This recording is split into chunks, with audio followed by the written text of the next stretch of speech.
ನಮಸ್ಕಾರ ಸ್ನೇಹಿತರೆ, ದಿದಿ ಕಿಚನ್ಸ್ಗೆ ಸ್ವಾಗತ.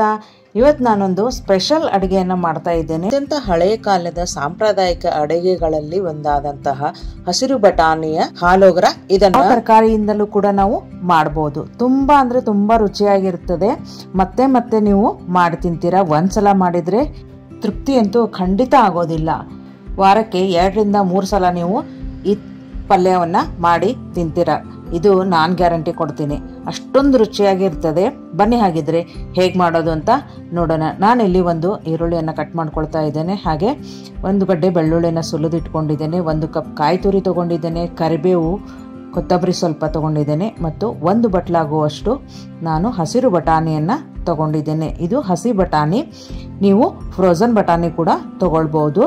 ಅದ್ರ ಜೊತೆಗೆ 1 ಚಮಚ ಜೀರಿಗೆ ತೊಗೊಂಡಿದ್ದೇನೆ. 1 ಚಮಚ ಗಸಗಸೆಯನ್ನು ತಗೊಂಡಿದ್ದೇನೆ ಮತ್ತು 1 ಚಮಚ ಕಾಳು ಮೆಣಸನ್ನು ನಾನು ತಗೊಂಡಿದ್ದೇನೆ. ಅತ್ಯಂತ ಕಡಿಮೆ ಸಾಮಗ್ರಿಗಳಿಂದ ಅತಿ ರುಚಿಯಾಗಿ ಮಾಡುವಂತಹ ಪಲ್ಯ ರೆಸಿಪಿ ಇದು. ರೊಟ್ಟಿ, ಚಪಾತಿ, ಪೂರಿ ಜೊತೆಗೆ ಸೂಪರ್ ಆಗಿರುವಂತಹ ರೆಸಿಪಿ. ಮೊದಲಿಗೆ ಒಂದು ಮಿಕ್ಸರ್ ಜಾರನ್ನು ತಗೊಂಡಿದ್ದೇನೆ.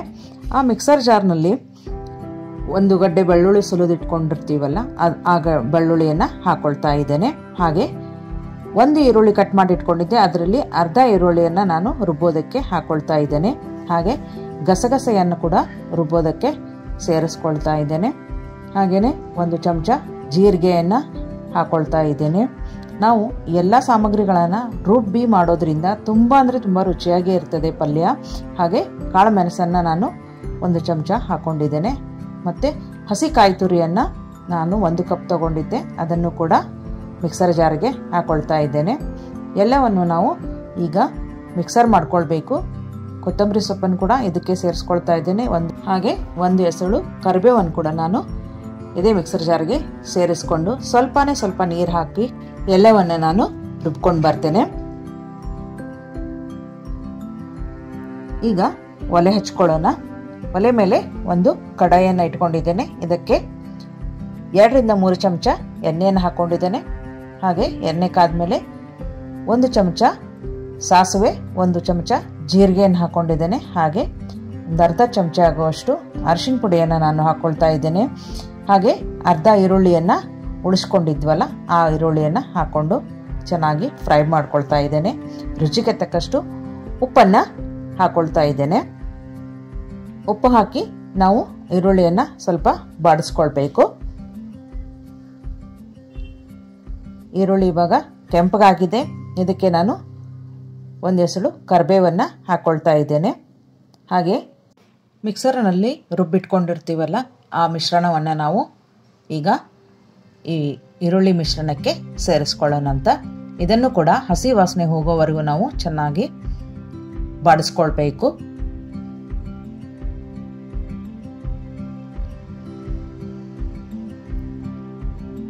ಇವಾಗ ಚೆನ್ನಾಗಿ ಕುದೀತಾ ಇದೆ ಒಗ್ಗರಣೆ. ಇದಕ್ಕೆ ನಾವು 1 ಬಟ್ಲಾಗುವಷ್ಟು ಹಸಿ ಬಟಾಣಿಯನ್ನು ಹಾಕ್ಕೊಳ್ಳೋಣಂತ. ನೀವು ಫ್ರೋಝನ್ ಬಟಾಣಿ ತೊಗೊಂಡಿದ್ರೆ ಅದನ್ನು 1 ಕುದಿಸಿ ಈಗ ಹಾಕ್ಕೊಳ್ಬೇಕಾಗ್ತದೆ. ನಾನಿಲ್ಲಿ ಹಸಿ ಬಟಾಣಿಯನ್ನು ತೊಗೊಂಡಿದ್ದೇನೆ. ಈಗ ಎಲ್ಲವನ್ನು ಚೆನ್ನಾಗಿ ಮಿಶ್ರಣ ಮಾಡ್ಕೊಳ್ಳೋಣ.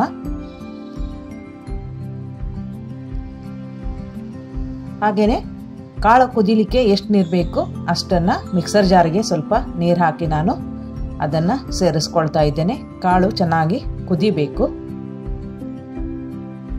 ಈಗ 1 ಪ್ಲೇಟ್ ಮುಚ್ಚಿ ನಾನು ಇಡ್ತಾ ಇದ್ದೇನೆ. ಕಾಳು ಇವಾಗ ಬೆಂದಿದೆ.